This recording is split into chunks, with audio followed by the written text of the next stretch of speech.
The other major communist state during the Cold War was China, or the People's Republic of China. If we flash back to before World War II, remember that China was going through a large civil war. It featured the Nationalist Republicans led by Chiang Kai-shek against the Communist Party led by Mao Zedong. But when Japan invaded China during World War II, those two ideological enemies joined together and created an alliance to defeat the Japanese, which they were successful in doing. When World War II ended, Japan was expelled from China. And these two temporary allies then turned against each other again and began where they left off. They continued fighting their civil war. Ultimately, because of the aid of the large peasant body that had been supported by the Communist Party before World War II and then during World War II, the Communist Party was successful in defeating the Nationalist Party. And as a result, Chiang Kai-shek and his nationalists were forced to flee China and create a base of operations, a tent government, or a puppet government in Taiwan, the island of Taiwan. Whereas the Communist Party took over the mainland of China and created the People's Republic of China. Naturally, since China was a communist state, it aligned itself with the Soviet Union, and they became allies of sorts, especially during the 1950s. However, this relationship was not meant to last. The Soviet Union saw the People's Republic of China as a developing country that was somewhat backwards in its teachings, but was, better than nothing, better than not having a communist ally. And they often looked down on what they did. This was offensive to the Chinese rulers and the Chinese people because they saw themselves as equals to the Soviets and by no means like a younger brother or developing state in that regard. And they didn't want that perception. They also felt at different times the Soviet Union could provide more aid than it did, and so tensions rose between these two powers. And ultimately, by the 1960s, the Soviet Union and People's Republic of China were no longer allies. I would not say they were enemies, but they were no longer aligned together, which is something that the United States takes advantage of when they start to expand their trade and interact with other powers. So temporarily they were aligned together, but ultimately they are just two separate communist states that are on their own wavelength during the Cold War.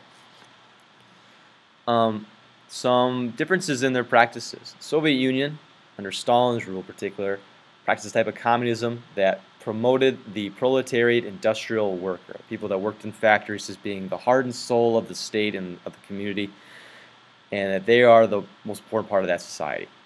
This is different than Maoism, which is the Chinese version of communism, where the peasant farmer, the laborer, is seen as the heart and soul of the state, of the society as well. Also under Maoism, Mao pushed away old ideologies of Confucianism as being bad for the growth and development and the unity of the state. And he also created an idea that, a sense that people living within China need to be wary of any type of capitalist idea spreading and becoming popular with the state. And so if you hear people who are promoting capitalist ideas or speaking out against the government, you need to report this, and so we, the state, can put an end to it. That's Maoism. So focusing on the farmers, being wary of any type of capitalist free market ideas becoming popular, and also really of worshiping Mao. This is Maoism. Some similarities between the two states was that they both had collectivized economies. They did large collectivization projects. In the Soviet Union, they had multiple 5-year plans, over a dozen, where they would set these unrealistic goals for economic development and production of steel and production of food that they would then meet. And by meeting these unrealistic standards, they would then be able to more quickly catch up to their rivals in other countries. They were used before World War II, mostly. This is similar to the Great Leap Forward in China, where Mao brought forward a practice of collectivization, where all the agriculture that was grown would be grown on these large compounds, and that food would be gathered and then split apart amongst the entire country. While they're doing that, other people would be working hard at developing steel products, things for infrastructure, other items that are necessary.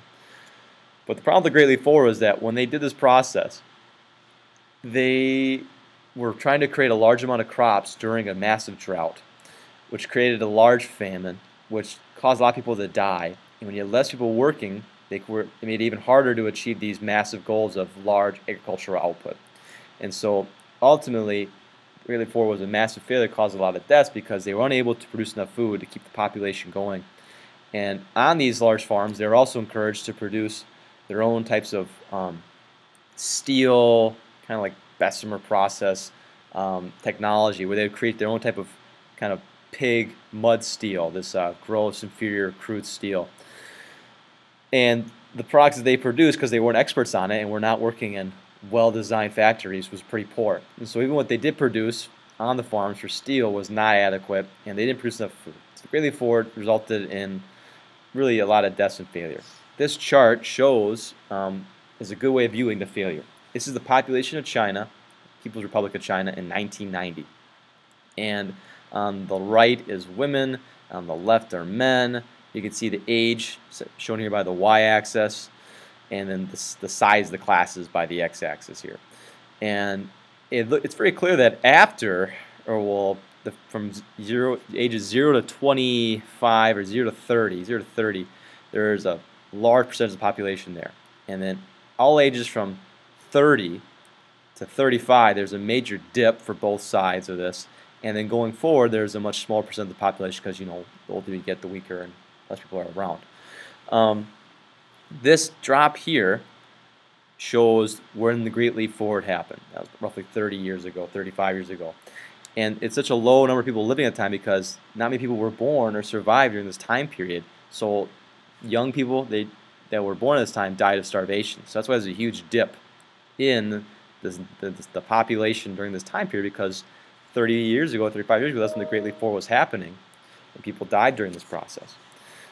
It's also worth noting that there's a major spike afterwards, which does show that there was some success eventually from that as far as population growth in China.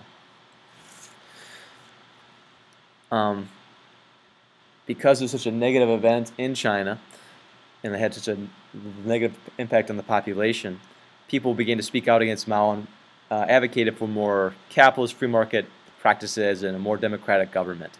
To put this down, Mao began the proletarian cultural revolution, which was them educating the youth in Maoism and creating a state of Mao, this kind of cult of Mao, where young citizens and farmers were told to look out for anyone that spoke out against him and report it. And if usually people that spoke out against Mao's teachings and ideas were members of the government that were involved in this process, that saw all kind of these calamities and they saw the big picture.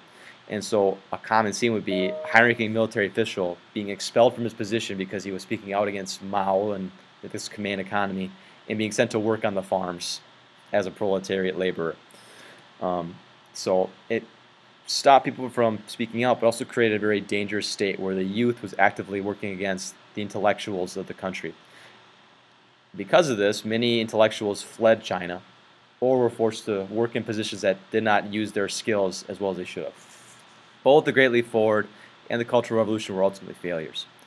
When Mao died, he was replaced by Deng Xiaoping, who issued in a series of reforms that changed the command economy and the collectivized practices of China, and also eliminated this proletarian cultural revolution, this cult of Mao, and developed a socialist market economy in China. Sorry, announcements are going on, I'm getting distracted. This socialist market economy took several businesses that were being run by the state and gave it to private ownership. So private businesses that could create their own market. And they could also get involved in foreign markets as well. During collectivization, China closed its borders to trade with other states, really, and was kind of taking care of itself. But under Deng Xiaoping's rule, they embraced foreign trade. And they did this because China has a massive labor population that could work in factories and could work very cheaply because there's so many of them. And so they could produce goods at a cheap rate, making them sold at a cheaper price as well in other places. So people want to buy their products. Their large population also, if they can work in factories and get their own money, could then be used as a market for buying goods from foreign companies. So the United States wanted to set up companies in China and sell products here because there's such a large number of people that want to buy stuff there. And so this large population was really the reason why they decided to turn into this form of market economy. It's worth noting that it has some free market practices, but also has some government control over it. And that's why it's called the socialist market economy. Despite these massive changes in the economy, China really didn't change a lot of its practices for governing the people. It was still a strong authoritarian government with a group of people running the state, and civil rights and personal freedoms were not always given and were limited often. When the public became aware of this, especially when they compared what they were allowed to do, their civil rights, with that of their neighbors, they became upset and they began to protest. The most well-known protests happened in Tiananmen Square, where a large number of young citizens spoke out against the practices of Deng Xiaoping and the government at that time. To put down these protests and to prevent any sort of major change to the government rolled in its military, which was tanks and soldiers and guns, and disrupted these protests. The number of people that died from this Tiananmen Square massacre or protest is unknown, somewhere between 600 to several thousand. So we don't know the for sure numbers. But this famous image comes from that event of Tank Man, this one person standing up to this line of tanks and they're running away, but stopping this government, this oppressive government's actions against the people. Despite these actions of limiting the rights of its people, China is eventually welcomed into the global scene for trade. It becomes a member of the World Trade Organization, which we'll talk about in Chapter 20, and ultimately earns a seat on the United Nations Security Council. Previously, that seat was given to representatives from Taiwan that were in that puppet government of China there under Chiang Kai-shek. But by 1990s, or in the 1990s, mid-1990s, China's role in the national scene is enhanced, and they are a major part of global trade and also part of the United Nations as a leader on the Security Council.